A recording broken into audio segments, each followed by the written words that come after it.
And let's activate our commander. I think it's time. Oh, it just occurred to me that, use the ability. All these things are the same CMC. Well, Mesmeric Orb is more important to what we're doing. Sorry, Sword of the Animist. Today on Commander Replay, we check out Queen Kayla Bin Kroog self-mill combo and find out if we can win with a fully stocked graveyard. Next on Commander Replay. Hey guys, there's 2 great ways to support the channel. All links are in the description below. Welcome back, everyone. Playing some Queen Kayla Bin Kroog today. Let's take a look at this opener. 2 lands, Mesmeric Orb. Tome of Legends and Sword of the Animist, I think, make this keepable. Oh, no. 3 lands? Oh, yeah, perfect. 3 lands. Who can count? Go ahead and keep. Oh, Mesmeric Orb's gonna make this a fun game. Blue in a blue-black deck. Not great at shooting artifacts. Mesmeric Orb could be in play for a while, unless the black-red deck's got something for it. Brings it to our turn. There's a Crackle with Power. That is our win condition. Play the Ameria tapped. Unfortunately, it will get discarded, but we do have Underworld Breach, so, you know, not the end of the world. Oh, this deck needs a Past in Flames. That's what we got to get in here. So, let's take a look at our commander. As we see in Aquatex Will coming in. Ameria is now an island.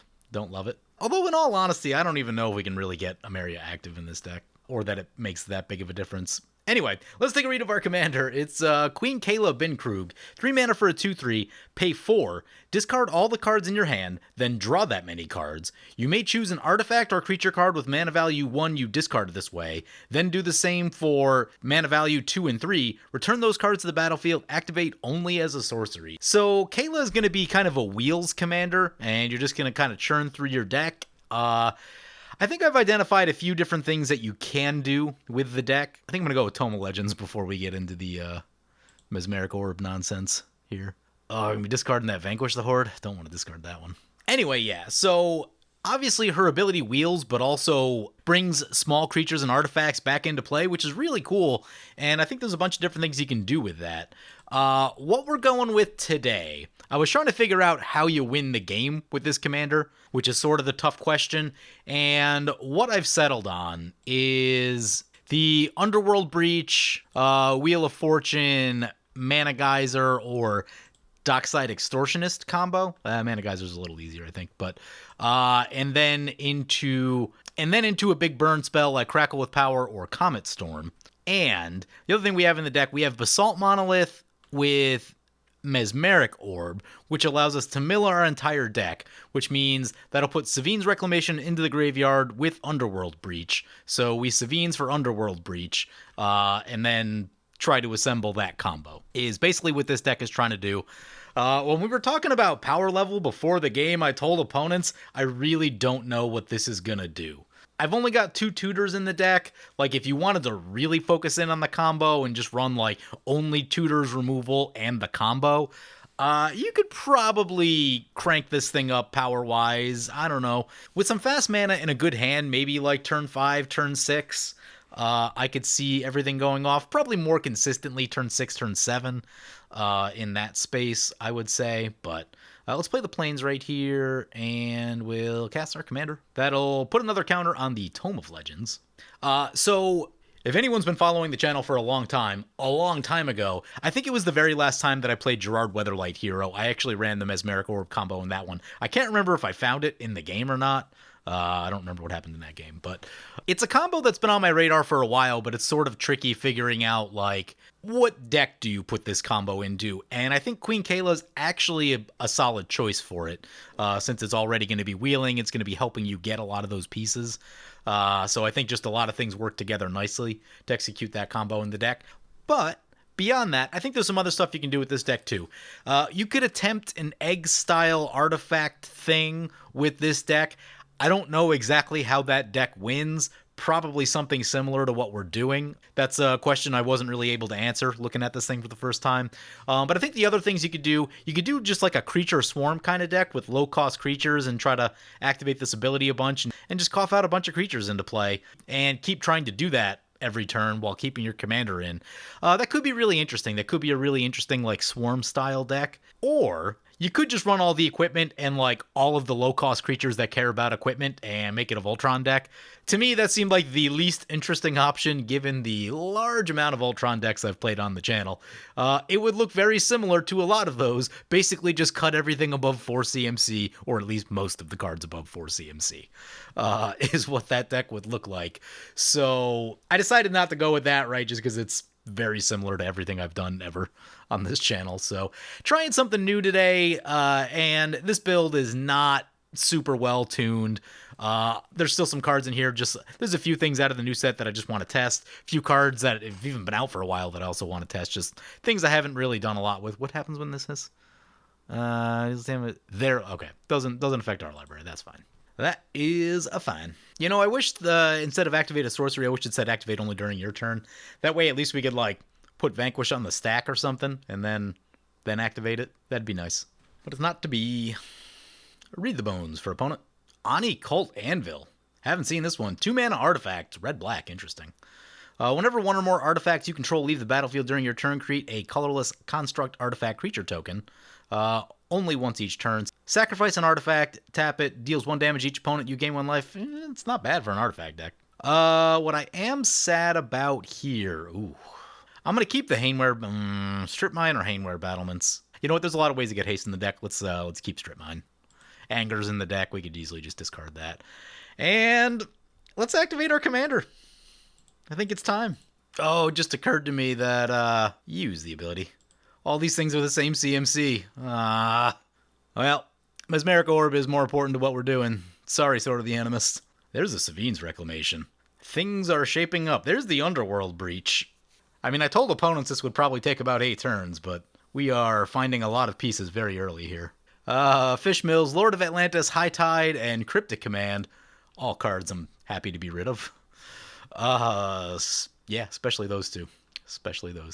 There's Emperor Mihail II coming into play. We're sort of in a place where we don't really want to activate our commander because we're not really going to get too much value from it. I mean, I guess it'll give us more cards to look at, so maybe we have to, but, sort of in a weird spot now. Yeah, opponent's going to attack us for 2. You know, I've long been thinking to myself that, like, you could reasonably run Mesmeric Orb in a deck just as a disruption piece. It's really disruptive against a few types of decks. In general, blue decks tend to be very combo-based, so milling their combo is not a thing that they want to happen. Oh no, opponent stole our library flag. No! Oh, that's disappointing, because that would allow us to, like, keep cards in our hand, which would be super helpful. That's disappointing. Pupper says steal his combo with Thada. That's a thing that could happen, actually. That is actually not great for us. What pieces do we need? We need Mana Geyser. We need a few more lands from our opponents in play. And I think we're... Wheel of Fortune. Yeah, I mean, I guess we're still a few pieces away here. Sword of the Animist. I don't know that this deck truly needs a Sword of the Animist. I was initially planning on having more creatures in the deck, and then that kind of got scrapped at some point. In this case, it might just be better to Savine's for a land. Tell you what, though, I wish we still had that Vanquish with the Horde. You could probably also do like a Mizzix Mastery or something. Might be a nice finish for this deck. You don't want to get too complicated with it, though. Mesmeric Orb continuing to trigger. Filling up everyone's graveyard. Junk Diver. Mill the Dockside. Hope they don't reanimate it. 4-3 coming our way. Yep. And a 1-1. Curse of Opulence. Who's got the curse on them? Probably us. Anyway, let's take a look at what our opponents are playing today. First up is Fish Said Fish, piloting Emperor Mihail II. She said the irony is it is Fish playing a fish deck, which is kind of funny. So it looks like it's going to be a Merfolk tribal kind of thing. I haven't really seen this one in action yet, but looks kind of cool. Does some stuff. Cast spells from the top of your library. You may look at the top card of your library. You may cast Merfolk from the top of your library. If you cast a Merfolk, you can pay 1 to make a Merfolk. Not bad. Not bad. Fun little abilities right there. Ambitions cost. One's got a Goblin Welder. I'm jealous. Oh no. Goblin Welder can disrupt our combo. Ugh. Probably have to wipe the board now. There's a bunch of Mesmeric Orb triggers. Let's see what we mill. Or at least it can disrupt the Basalt Monolith mill your deck combo. Crucible of Worlds. Thran Turbine. Nice. Love this card. There are not a lot of decks you get to run this card, but in this deck, actually seems solid. Let's play the War Room. Play Soul Ring. Savine's for Crucible of Worlds seems like a pretty good idea, I think. Maybe? Maybe not. Brawlin's in the graveyard, doesn't help us much there. There's Mishra, that was one of the newer ones. Was kind of hoping to get a look at that, but can't do much about it now. I think I'm just going to get the... Did we get the Sword of the Animist? I don't know, we don't really have anything to attack with. Let's get the Crucible. I think that's a safe play, I think is what that is. If we get the Crucible, though, then we can't activate our commander. Maybe we just activate our commander. Yeah, play... actually, we can activate our commander and get the turbine, so that seems good. Let's activate our commander, because I think we need to protect stuff from Thada, is what we need to be trying to do here. Oops, I forgot to draw a Tome of Legends before doing all this. See if anyone responds. They do not. Ooh, those are magic cards. Use the ability. Returning Thran Turbine. Cast a Signet. We do have a board wipe in hand, so next turn we're... well, we'll see. We'll see how things go here. I think we probably try to blow up all the creatures. The creatures in play are not great for us. We have Savine's Underworld Reclamation. Oh man, we're close to the combo. And in fact, Fervent Mastery probably gets us the pieces that we need. We need a... no, we have the Savine's. Oh god. It's not a great spot for our opponents. We're short on white mana. We actually only have... We have 2 white sources current? No, 3. 3 with the Signet. Okay. That might be enough white mana to make everything work. I did want to test out Rings of Bright Hearth. I don't know that we're gonna... We'll see if we get an opportunity. Maybe we will. Maybe we will. Fish leaving up 2 open mana. Still doing stuff in their main phase. Hopefully they tap that out. Last thing you want to see is open blue mana. They tap one of it out. Still could be a negate or something. Untap all merfolk you control. Seems good. Yeah. 5-5 over to Pauper. Spreading it around a little bit. 3-3 and the Thada coming our way. Yep. Luckily, I think we have all the artifact pieces that we need. Although, I guess, I mean, the artifact combo is sort of ancillary. It helps you get all the cards in your graveyard, right? And then you can do other stuff. I forget, Rings and Basalt Monolith makes infinite mana, doesn't it? Or at least it generates infinite... Is that infinite mana? I can't remember. It's been so long since I played a deck like this, kind of forget some of the lines. So you tap the Monolith, you make 3, you use 2 of that, then you pay 3 to untap the Monolith, and then use 2 of that, and then pay an additional 2? So yeah, I think that nets you 1 mana. That nets you 1 mana, right? Or am I doing that wrong? You pay 5. No, because you pay 5 every time you make 3? Maybe that doesn't work. Fish can untap all their merfolk at the end step. They mill more stuff. Master of Waves going down. Mystic Remora going down. Damnation getting milled. I wouldn't be that sad if someone else played a board wipe. I guess we have a board wipe too, but... Opponent's going to activate Bonded Fetch, draw and discard.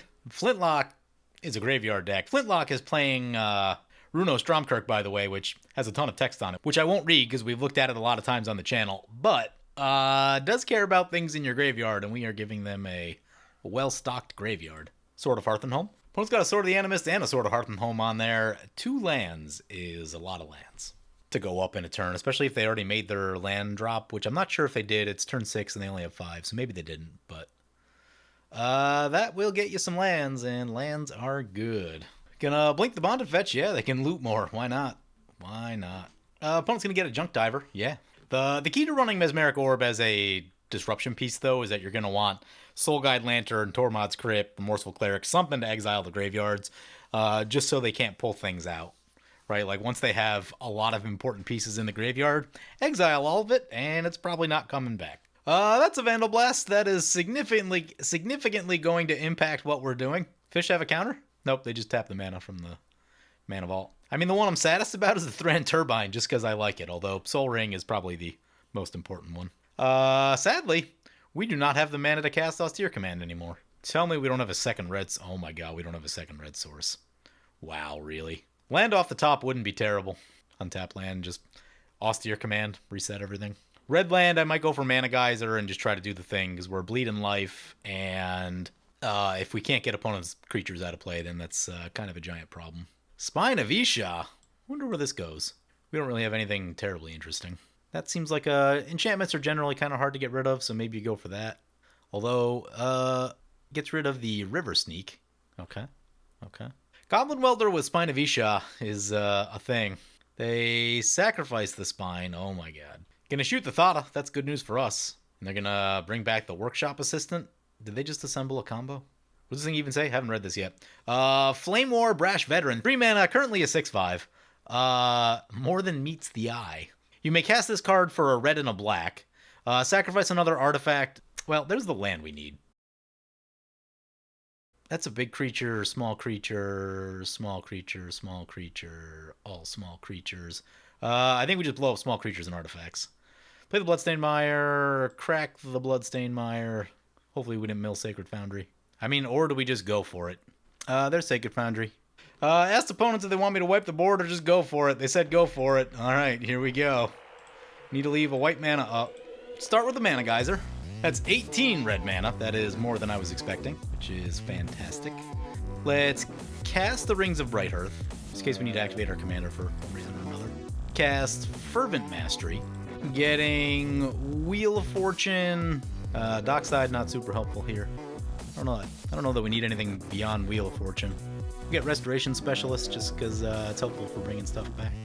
And where did that thing go? Tragic Poet is a card in this deck. We'll get that. We discard all three. We keep the Austere Command. Then we Savine's Reclamation, targeting Underworld Breach, using our only white mana. Use the copy. What do we get with the copy? Is there anything we need? Wouldn't say no to the Signet, honestly. More white mana would be nice. I guess we could just get a land. We'll get the Restoration Specialist just in case anything goes terribly wrong, though I think we should be in the clear. So there's Restoration Specialist. Cast... Where did Mana Geyser go? Recast Mana Geyser. Exiling some cards. Recast Mana Geyser. Exiling more cards. 32. Do it one more time. That should be plenty. Then Crackle with power. 1, 2, and a 3. Start pumping in the mana. X is 14. What does this say? I should actually read it. Where'd it go? 5 times X. 5 times 14 should be plenty. Exile 3 cards, land, and vanquish. So there's our win condition. If no one has a free counterspell, I think that's gonna be GG. Even if they do, I'm just glad that we got to see it. There it is, Queen Kayla taking it down. Now, to be fair, I did tell opponents it'd be a little bit slower. I wasn't exactly sure how this would go. I will say that I feel like we drew incredibly lucky. So there is that. I wouldn't expect it to do this every single time out, at least in its current state. I do think that you could probably engineer this deck to kind of do this every time. Now, the problem you're going to run into is if someone just shoots your commander, you're probably going to be in some trouble. Really, the issue with any commander that's like, you know, very central to what your deck's doing. But anyway, yeah, I feel like we were very lucky this game. I don't think it's usually going to be this quick, but, you know, you can take steps, add more tutors, really get the cost down there, really get some hard, fast mana in there, stuff like that. Will speed the deck up. I mean, based on what I saw, it worked a lot better than I thought. But I will say that the importance of having different CMC cards in your hand, which was something that I hadn't really thought about that much, right? Like, we had multiple 2-drops in there at one point. You only get one back, which isn't the best. So, you know, perhaps, like, I took out the, I think there's 2 cards that when you discard a card, you can exile it and then cast it. But for most of the game, we didn't really have the mana to cast those. So I don't know that would have done a ton anyway. So a lot of interesting things to think about with this commander. You know, I am interested in trying out like the Creature Swarm version of this deck, and maybe even the Voltron version of it too. I think it could be very interesting. You know, overall, I think it's a really interesting ability. For me, when I look at a new Boros commander, usually in about 15 seconds, I can have 90% of the deck built in my head, right? But when I saw this one, I looked at it, I'm like, I don't immediately know what you do with this, and it wasn't really until I delved into deck building today that I even decided what the win con was going to be. And I actually got a little bit of help from Benny Smith's article on SCG. He didn't have the win con nailed down per se, but at least like some of the value pieces, I'm like, okay, what are we doing? We're wheeling a lot and we're generating value. How do we win with that? Oh, right. Underworld Breach, Wheel of Fortune, Mana Geyser combo. So yeah, anyway, I hope you guys enjoyed this look at Queen Kayla. As always, be sure to comment, like, or subscribe. Thank you for watching.